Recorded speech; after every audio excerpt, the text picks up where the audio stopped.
Origen de las ideas. Espiritistas modernas. El visitante. Lo que desearía saber, caballero, es el punto originario de las ideas espiritistas modernas. ¿Son resultado de una revelación espontánea de los espíritus o de una creencia anterior a su existencia? Usted comprenderá la importancia de mi pregunta porque, en último caso, podría creerse que la imaginación no es extraña a semejantes ideas. Acá, esta pregunta, como usted dice, caballero, es importante desde este punto de vista, aunque sea difícil admitir, suponiendo ya que las ideas nacieron de una creencia anticipada, que la imaginación haya podido producir todos los resultados materialmente observados. En efecto, si el espiritismo estuviese fundado en la idea preconcebida de la existencia de los espíritus, se podría, con alguna apariencia de razón, dudar de su realidad. Porque si la causa es una quimera, también deben ser quimeras las consecuencias. Pero las cosas no han pasado así. Observe usted, ante todo, que este proceder sería completamente ilógico. Los espíritus son una causa y no un efecto. Cuando se nota un efecto, puede inquirirse su causa, pero no es natural imaginar una causa antes de haber visto los efectos. No se podía, pues, concebir la idea de los espíritus, si no se hubiesen presentado ciertos efectos, que encontraban probable explicación en la existencia de seres invisibles. Pues bien, ni de este modo fue sugerido semejante pensamiento, es decir, que no fue una hipótesis imaginada para explicar ciertos fenómenos. La primera. ¿Qué es el espiritismo? 70.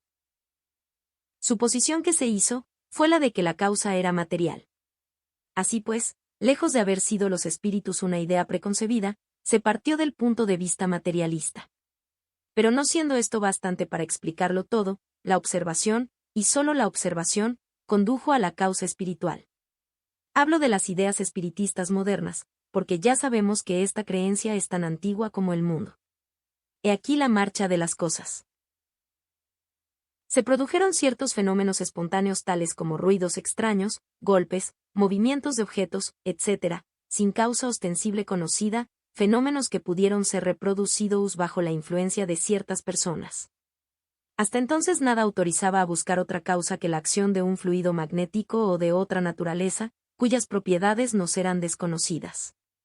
Pero no se tardó en reconocer en los ruidos y movimientos un carácter intencional e inteligente, de donde se dedujo, según tengo dicho, que, si todo efecto tiene una causa, todo efecto inteligente tiene una causa inteligente.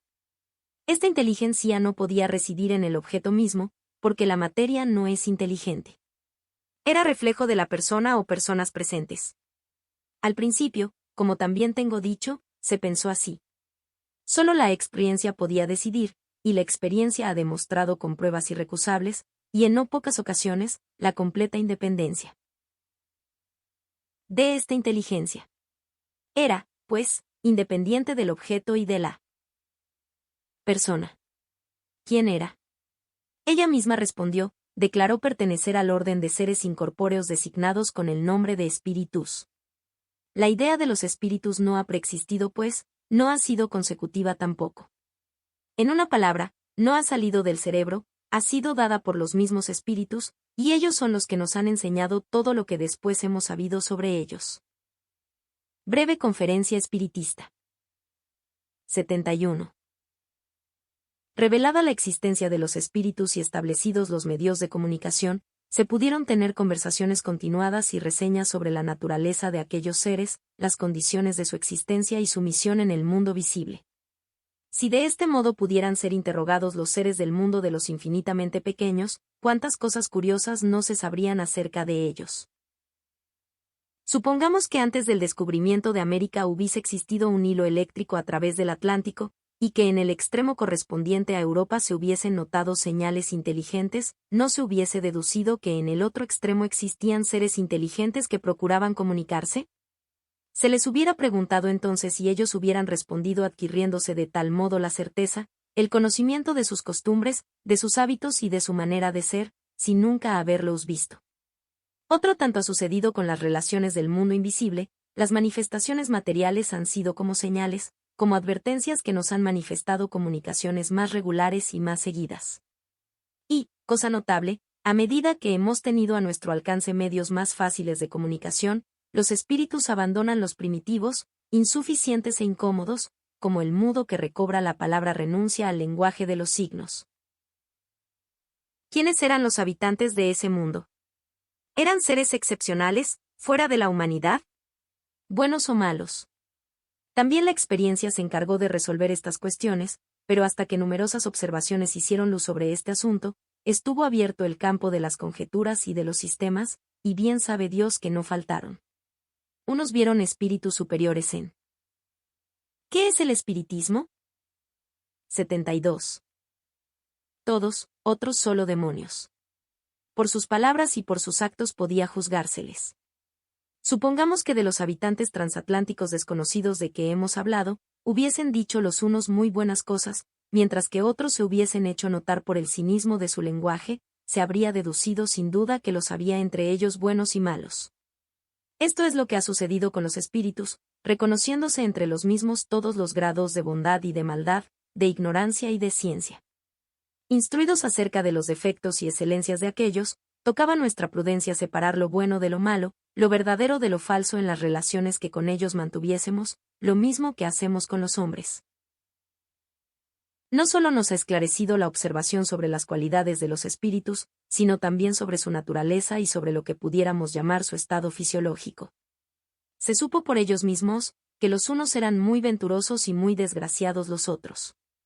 Que no son excepcionales, ni de distinta naturaleza, sino que son las mismas almas de los que han vivido en la tierra, en la que dejaron su envoltura corporal.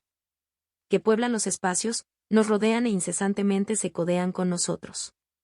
Y entre ellos, pudo cada uno reconocer por señales incontestables a sus parientes, amigos y conocidos aquí abajo. Se les pudo seguir en todas las fases de su existencia de ultratumba, desde el instante en que abandonan el cuerpo, y observar su situación según su género de muerte y el modo como habían vivido en la tierra.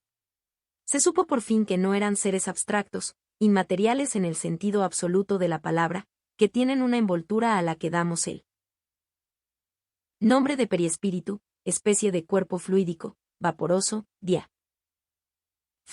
invisible en estado normal, pero que, en ciertos casos y por breve conferencia espiritista. 73. Una especie de condensación o disposición molecular, pueden hacerse visibles y hasta tangibles momentáneamente, y así se explicó el fenómeno de las apariciones y de los contactos. Esta envoltura existe durante la vida del cuerpo, es el lazo entre el espíritu y la materia. Muerto el cuerpo, el alma o el espíritu, que es lo mismo, no se despoja más que de la envoltura grosera, conservando la otra como cuando nos quitamos una pieza sobrepuesta para conservar la interior, como el germen del fruto se despoja de la envoltura cortical, conservando únicamente el perispermo. Esta envoltura semimaterial del espíritu es el agente de los diferentes fenómenos, por cuyo medio manifiestan su presencia. Tal es, caballero, en pocas palabras, la historia del espiritismo. Ya ve usted, y mejor lo reconocerá cuando lo estudie a fondo, que todo es en el resultado de la observación y no de un sistema preconcebido.